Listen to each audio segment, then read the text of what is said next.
Ahora prepárense para la parte en que Einstein no pudo observar. Todos retrocedan mientras rodamos el proyector hacia atrás.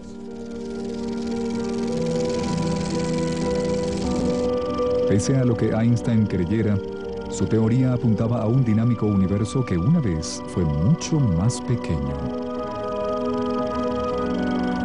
El universo se redujo al tamaño de un átomo. Einstein no pudo dar el salto, pero otros lo harían. Un universo dinámico y en expansión encajaba perfectamente en una teoría llamada el Big Bang.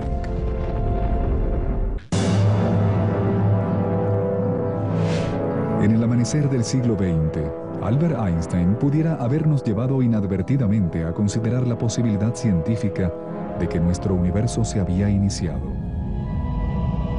Pero la idea de un comienzo para todo tiene serias resonancias religiosas.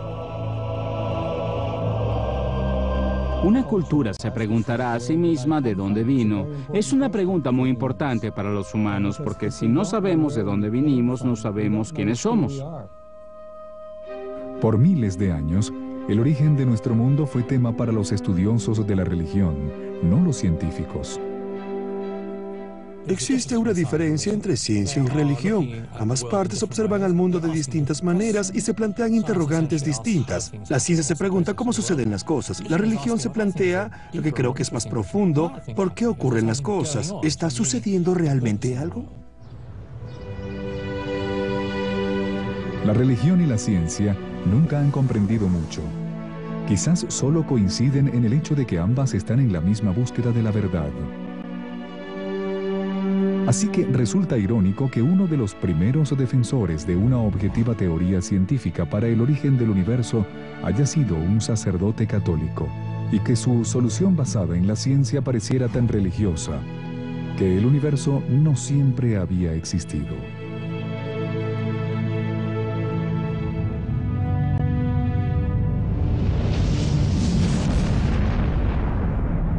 Sino que había habido un comienzo.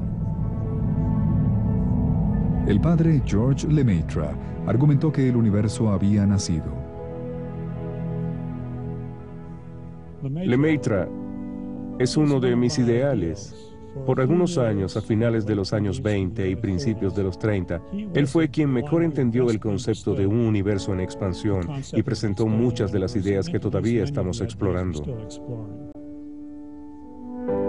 Lemaitre estudió las teorías de Einstein durante los años 20 y propuso una idea radical, una que incluso el gran Einstein rechazaría. Él dijo que el universo no era estático, sino que en realidad estaba en expansión.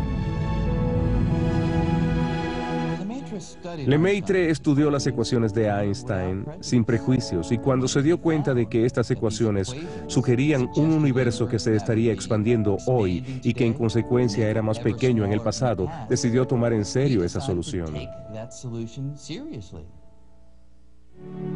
Si el universo se está expandiendo, razonó Lemaitre, entonces fue más pequeño ayer de lo que es hoy. En consecuencia, al principio debió haber sido inimaginablemente pequeño.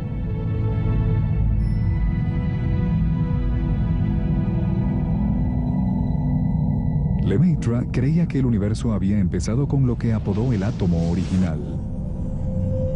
Un huevo cósmico y caliente infinitamente denso, que en algún momento del pasado había explotado, poniendo al universo en movimiento y llevando a la formación de todo lo que conocemos.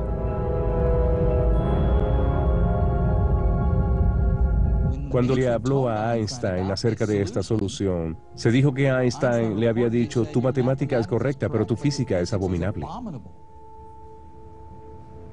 Pero esta abominación pronto recibiría corroboración obligatoria en 1925. En las montañas sobre Los Ángeles, el astrónomo Edwin Hubble vio algo en su telescopio que destruyó la constante cosmológica de Einstein y alteró nuestra imagen del universo. En la década de los 20 teníamos esta cómoda imagen del universo. El universo era la galaxia de la Vía Láctea. Veíamos esta enorme franja de leche que atravesaba el cielo nocturno, llamada la Vía Láctea, y que consistía en cerca de 100.000 millones de estrellas. Eso eran como 100.000 millones de años luz. Ese era el universo en los años 20. Realmente muy cómodo, ¿no? Hubble observó el universo más profundamente de lo que Galileo podía haber imaginado. Usando el telescopio más sofisticado de su época, este reveló que el Sol era solo una estrella entre millones de otras dentro de la galaxia de la Vía Láctea. Pero, ¿era la Vía Láctea todo lo que había? Y si así era, exactamente qué tan grande era. Desde el surgimiento de los poderosos telescopios, los astrónomos han estado mirando al cielo, pero no tenían medidas de lo lejos que estaban las cosas, a excepción de las estrellas más cercanas. Edwin Hubble resolvió ese problema creando lo que se llama una vela estándar, una estrella de brillo conocido, y si sabes lo brillante que es, puedes medir qué tan lejos está, porque mientras más tenue parece algo, más lejos se encuentra. Es como un tren en la distancia. La luz se ve opaca y se va haciendo cada vez más brillante a medida que se va acercando hacia ti. Hubble encontró una de estas estrellas estándar en un remolino en espiral de estrellas llamado la nebulosa de Andrómeda. La gente pensaba que Andrómeda solo era una espiral de polvo de estrellas dentro de la Vía Láctea. Entonces Hubble calculó la distancia y luego se dio cuenta de que la galaxia estaba a 1 millón de años de distancia. Este fue un momento de ¡Eureka! Él tuvo esta epifanía. Se dio cuenta de que la galaxia de Andrómeda era solo un universo insular, como la Vía Láctea. Así que en un instante, el universo pasó de ser una cómoda galaxia de la Vía Láctea de 100.000 años luz para convertirse en este fantástico universo, quizás de miles de millones de años luz. Y esto sucedió solo en una noche. Esto solo habría asegurado la inmortalidad de Hubble. Él, de un plumazo, hizo pasar el universo de ser un pintoresco pueblito de una galaxia a una metrópolis con potencialmente 1.000 millones de galaxias, pero Hubble fue todavía más allá. Él también midió el comportamiento de esas galaxias y en 1929 llegó a la conclusión de que la mayoría de las galaxias se estaban alejando de nosotros. No solo muchas de ellas, sino que verdaderamente se estaban alejando de la Vía Láctea y en realidad unas de otras. En otras palabras, el universo se está expandiendo, agrandándose a cada segundo. Y si retrocedemos en el tiempo, el universo debió haber sido más pequeño. Basándose en la velocidad de expansión que midió, Hubble pudo calcular la edad del universo. En realidad, Hubble llegó a una conclusión de un estimado utilizando esos datos y dijo que el universo tenía aproximadamente 1.000 millones de años de edad, pero la Tierra era mucho más antigua. Hubble estaba en el camino correcto. Su fórmula para determinar la edad del universo era la correcta, pero sus medidas no eran acertadas. Y esta discrepancia les dio a algunos científicos el espacio para disentir de la teoría de Lemaitre. Pero otras razones menos científicas también podrían haber contribuido a que el superátomo de Lemaitre fuera execrado de la comunidad de física en la primera mitad del siglo XX. Creo que hubo un poco de resistencia de tener a alguien en el campo científico y en el campo religioso, pero ¿eso hizo difícil para algunos científicos adoptarlo de la misma manera como quizás hubieran aceptado a alguien que no estuviera en su posición? Probablemente. La propuesta de Lemaitre pudo haberlo aislado de sus compañeros científicos, pero atrajo al Papa Pío XII, quien interpretó la teoría como una prueba de facto de la historia bíblica del Génesis. Le escribió al Papa y pidió que dejara de decir eso, que la suya era una predicción que se podía medir, que muchas predicciones se podían probar, pero que sus creencias eran independientes de esas predicciones. La teoría de Lemaitre podía medirse, pero ¿qué había de probarse? Parece improbable que miles de millones de años después del hecho que la prueba decisiva del Big Bang apareciera, Y a menos que esta prueba decisiva se encontrara, otras teorías del universo podrían ser propuestas y el huevo cósmico de Lemaitre permanecería sin salir del cascarón. Para mediados del siglo XX, parecía que la teoría del átomo original, con el universo expandiéndose violentamente hacia afuera a partir de una partícula infinitamente pequeña, nunca tendría amplia aceptación. Pero el estimado incorrecto de Hubble para la edad del universo le permitió a una teoría de la competencia emerger de los muros del Trinity College en Cambridge. Allí había una alternativa probable para la teoría del Big Bang, llamada la teoría del estado estacionario. Esto permitía al universo existir por toda la eternidad. La teoría del estado estacionario defendía el concepto de universo estático, que era rechazada por el concepto de átomo original.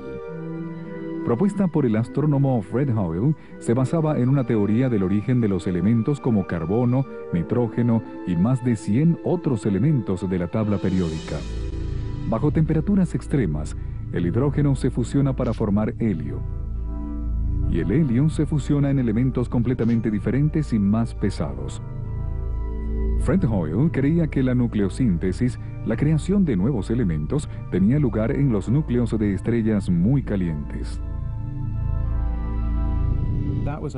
Ese fue un logro absolutamente asombroso en ese momento. El logro de Hoyle fue enseñarnos que después del helio, todo en la tabla periódica es polvo de estrellas. Es en las estrellas donde se formaron estas materias.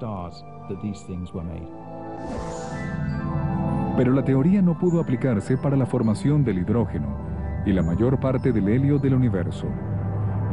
Porque, para empezar, las primeras estrellas deben haberse formado del hidrógeno ya existente. Este hidrógeno existente constituye más del 74% del universo detectable. Hoyle desestimó este problema adoptando una creencia ampliamente sostenida de que el hidrógeno y el helio siempre habían existido. De hecho, de acuerdo con Hoyle, todo el universo había existido siempre. No había principio ni final, solo un estado estacionario. En resumen, un universo en estado estacionario es un universo que siempre ha estado allí, siempre ha tenido ese mismo aspecto, siempre ha tenido la misma densidad promedio y la misma temperatura. Había solo un pequeño problema, y era que la gente sabía que el universo se estaba expandiendo. Cuando la distribución de la materia se expande, se diluye. Ahora, si el universo era muy viejo, tendría que estar infinitamente diluido.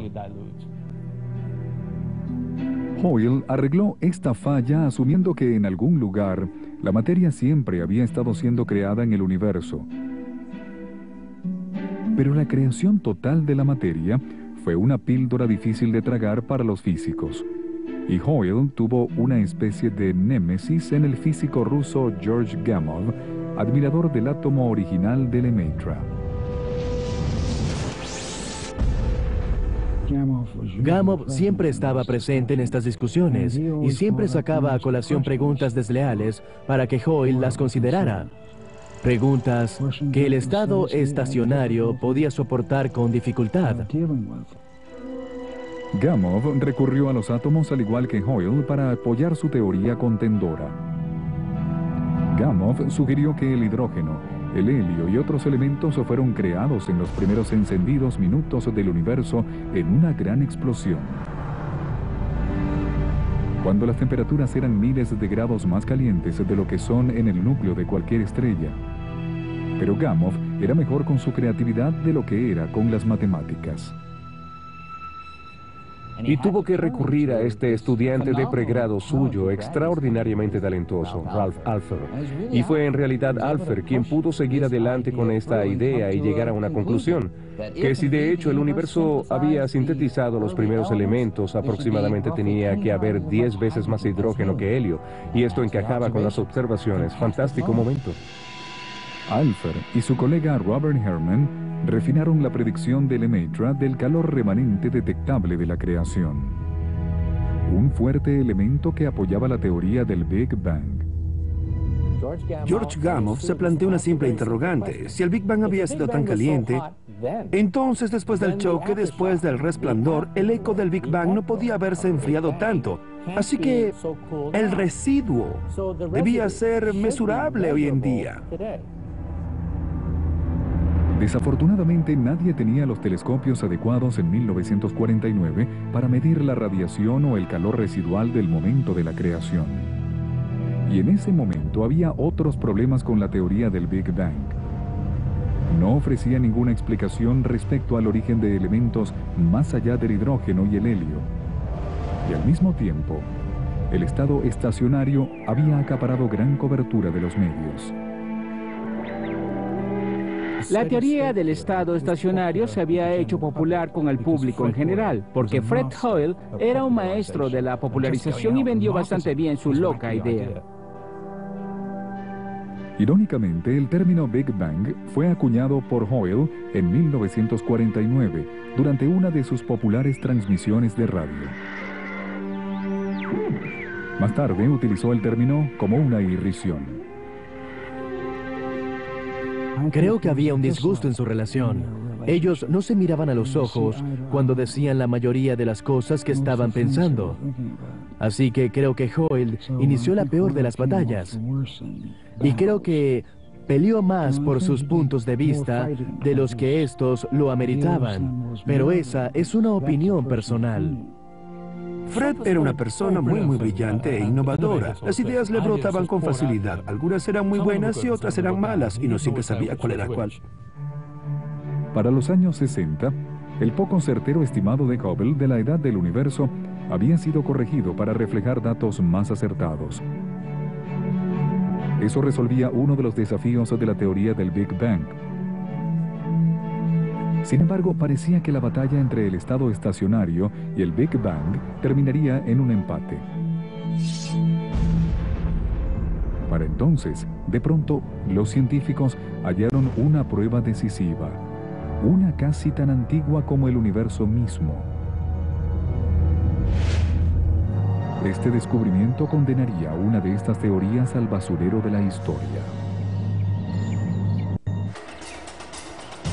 Por 500 años, la ciencia ha estado en la búsqueda de a dónde pertenecemos.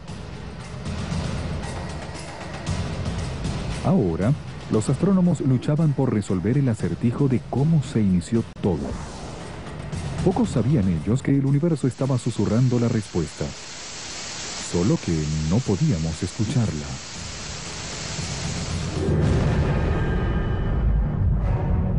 Ese susurro tomó la forma del calor remanente generado cuando el universo se formó en una explosión.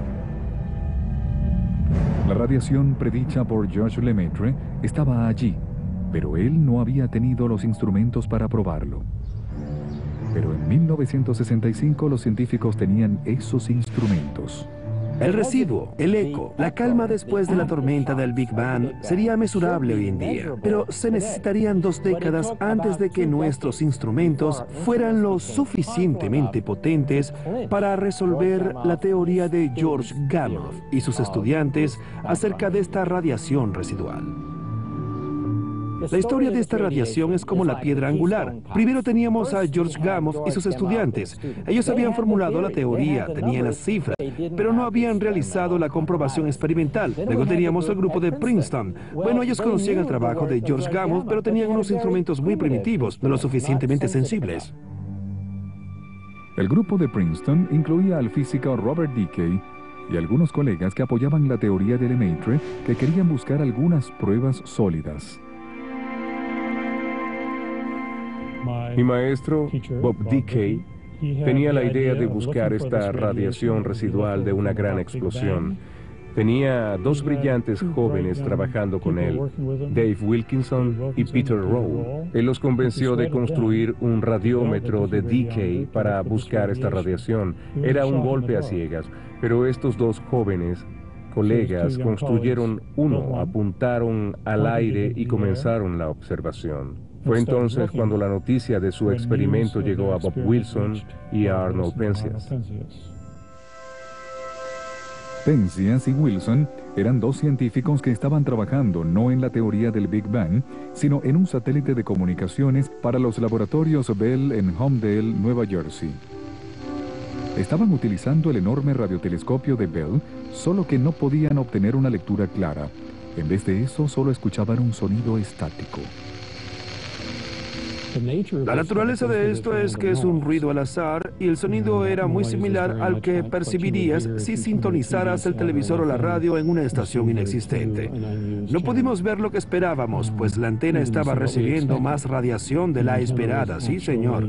Nuestra respuesta clara era que debía haber algo irregular, ya que estábamos percibiendo todo este ruido extraordinario. ¿Qué era este extraño ruido y de dónde provenía? ¿Era una interferencia errante de las cercanías de la ciudad de Nueva York? ¿Señales del aeropuerto? ¿Excremento de aves que había caído dentro de la corneta del telescopio?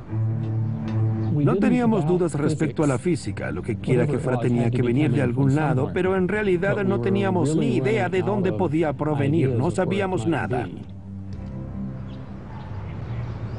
De hecho, estas misteriosas radiaciones venían de todas partes, de todas direcciones y de cada esquina del espacio.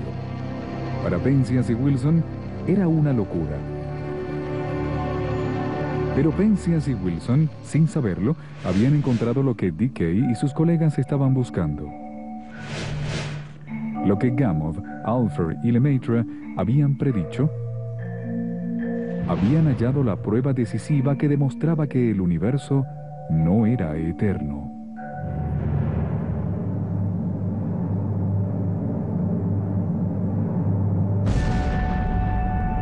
La fuente era la creación del universo, el famoso Big Bang. Penzias y Wilson y el equipo de Princeton publicaron sus hallazgos en ensayos separados del Diario de Astrofísica en 1965. Su investigación aplastó la teoría del estado estacionario de Hoyle de la noche a la mañana. Finalmente, el Big Bang encajaba en el rompecabezas del universo. Nuestra moderna teoría del Big Bang es un notable logro que nos permite elaborar un modelo de lo que era el universo cuando todo era solo una fracción de un segundo de antigüedad y fue arrastrado a inmensas densidades y temperaturas. Y de ese primer estado muy denso podemos entender en líneas generales cómo el universo se expandió y se enfrió, cómo en algún momento los primeros átomos se formaron, cómo en una etapa más tardía se formaron las primeras estructuras y se formaron las primeras estrellas, galaxias y eventualmente planetas y finalmente personas. En un hospital en Bélgica en 1966, el moribundo George Lemaitre se regocijó con las noticias. No estaba solo. Gamow y su equipo también se sintieron justificados. Habíamos estado argumentando un punto de vista distinto acerca del universo, y he aquí que ese punto de vista distinto parecía ser el correcto. Así que eso fue como una reivindicación. Por su parte, en el descubrimiento, Penzias y Wilson ganaron el Premio Nobel de Física en 1978. Pese a que la teoría del estado estacionario de Hoyle había caído en desgracia, su teoría de la nucleosíntesis no fue rechazada. Pese a que la mayoría de los científicos están de acuerdo con que el hidrógeno y la mayor parte del helio fueron creados en los primeros momentos del Big Bang, tal y como lo creía Gamow, los demás elementos pesados, como el nitrógeno y el carbono, fueron creados más tarde, en los calientes centros de las estrellas y en explosiones de supernovas, como Hoyle había sugerido. Así que, en esencia, tanto Gamow como Hoyle estaban en lo correcto. A pesar de la reivindicación parcial de su nucleosíntesis, Hoyle, quien falleció en 2001, nunca aceptó el Big Bang. No podía entender por qué la gente era tan entusiasta respecto a un universo que tenía un comienzo finito en lo que él supuso que era el pasado reciente, unos pocos miles de millones de años. Simplemente nunca lo aceptó. Pero el resto de la comunidad física casi de manera unánime aceptó esta teoría. El hecho de que hayamos descubierto que hubo un comienzo permite ahora formularnos una serie de preguntas acerca de cómo comenzó todo. Y es algo interesante y emocionante, pues ahora podemos preguntarnos, ¿cuándo comenzó todo? ¿Qué cambios sucedieron entre ese momento y ahora para crear el universo que conocemos?